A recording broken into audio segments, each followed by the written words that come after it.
Well, it has been a very hot minute here. I apologize for the delay, but apart from the decals, the Golden Warrior, or definitely not full armor Hyakushiki Kai, is complete. And with all of the armor attached, this is quite the kit. I think it's gonna be kind of a quicker, more of an update video, less of a completed review. I'll just kind of show you some of the features of this fully completed kit, um, and just kind of go over some things that I really like, and just a couple of things I don't like. But yeah, it's done. And it looks phenomenal. I've talked about the building process, how it was pretty darn good. Everything fit together the way it was supposed to. It was just really nicely kind of organized. And I don't know, I just had a really, really good experience building it. I'm going to scoot this over just a bit.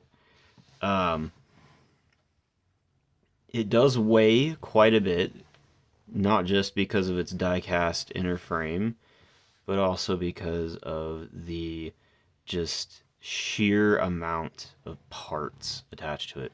So, first thing you may notice is that this is a different beam rifle. And it has kind of a Sinanju style, if you're familiar with the Sinanju, integrated bazooka, kind of acting like a grenade launcher. And you can see he has a little bit of a hard time holding it up, but he can kind of make it work. Now, the grenade launcher itself has or bazooka itself has a handle, a grip here that you can use if you want to use it standalone, and this extends all the way out.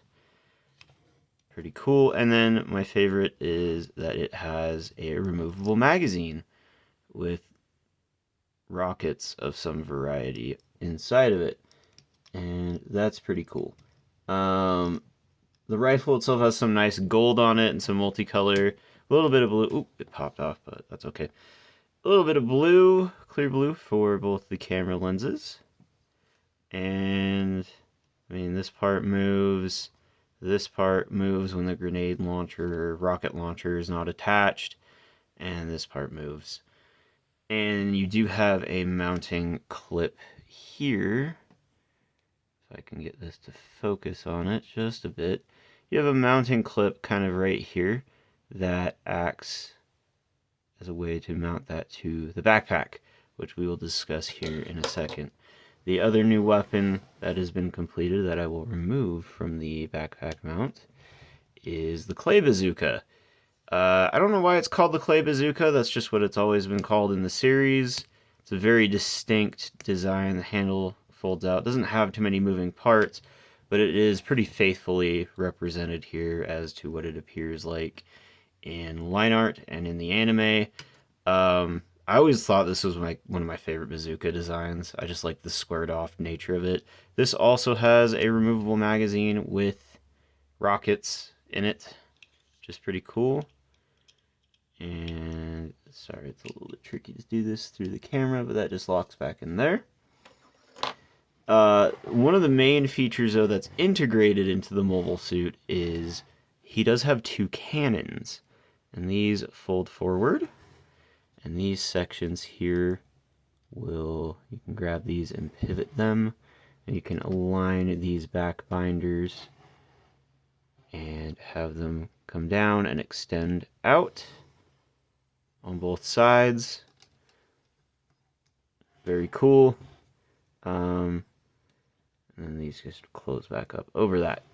The backpack has just these very big, what I'm assuming are propellant tanks next to the binders that have the stored beam sabers. We already talked about those. The feature of the LEDs inside of the thrusters on the backpack do still in fact function. As you can see, I've also got the extended beam rifle, which I did cover, stored on his back, making use of that clip from the previous video. But yes, these LEDs and the posability of the backpack is still 100% present with all the armor attached. It is pretty cool though. And just one more time, I'll show you that. If I can get them to activate somehow. Maybe the other side of the magnet. There we go, there's one. There's the other. So those still work. Look really nice. And you use the other side. I find that helps to use that to turn them off. But he's very big, very heavy. They're also on his legs down here.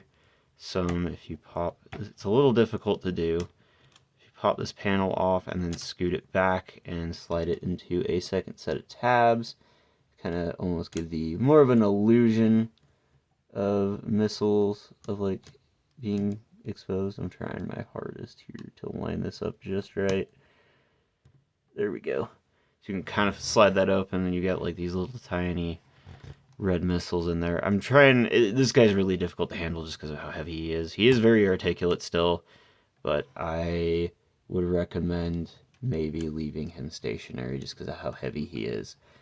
He's definitely going to stay kind of stationary like this in my collection. Now, again, apart from that, other than the extra armor, everything is more or less the same. Articulation isn't really hindered at all by the armor either. It's just kind of scary because of how heavy he is. I'm going to actually put that on later. But the only thing I don't like is sometimes the legs and this waist joint, which was mentioned. I'm going to have to pop it off and put some tape on it again just to tighten it up. It definitely needs it because it is pretty loose without it.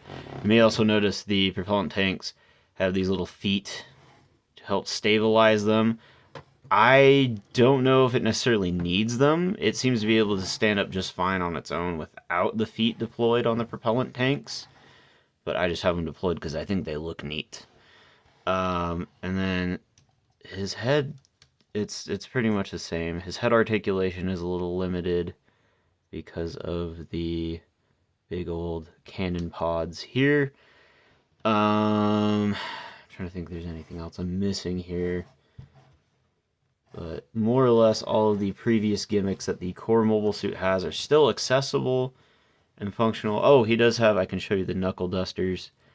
They're on both arms, but it works best on this arm because he has a closed fist on this hand. So you just extend this whole thing out like this, and on the second joint, whoops, it kind of goes over his hand like that. And you have the knuckle duster with these kind of red little nubs right there as like a contacting surface, which I think is pretty cool. His arm is kind of popping off a little, but that's not a huge deal. But overall, I can definitely really easily recommend this kit to anybody who's a fan of this design or just wants an interesting project.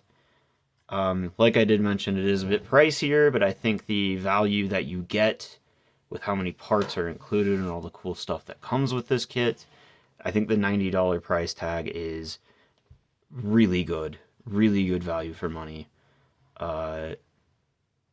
especially with all the die cast, and I'm just really happy to have him done. Hopefully the next time you see him on the channel, he'll have all of his water slide decals installed. That's going to take quite a long time because I think there's over 100 of them. I haven't actually sat down and counted all of them, but there's quite a few. But I will try my best to put all those on. Like I said, I did buy that Tamiya Mark Setter, Mark Fit decal solution. So we'll see how that goes. But ultimately, super happy with this. The next video is going to be, well, I do have 2 other kits ready to be built right now. The next video is probably going to be a little bit of a ways out. I'm not going to be featuring these other 2 kits on the channel. I might show them off kind of more tangentially. Did I say that right? Just with other projects, but I may do some short form stuff on them, just kind of doing something similar to this, where I just kind of showcase them. I won't go into depth too much with them. I have another third-party Gundam-esque kit. It is different. It's its own design. And then I have a Zoids kit. But the kit that will be featured next will be something very different. Something, it is still a giant robot model, but it is unlike anything I've shown so far on the channel. And no, I haven't forgotten about this guy.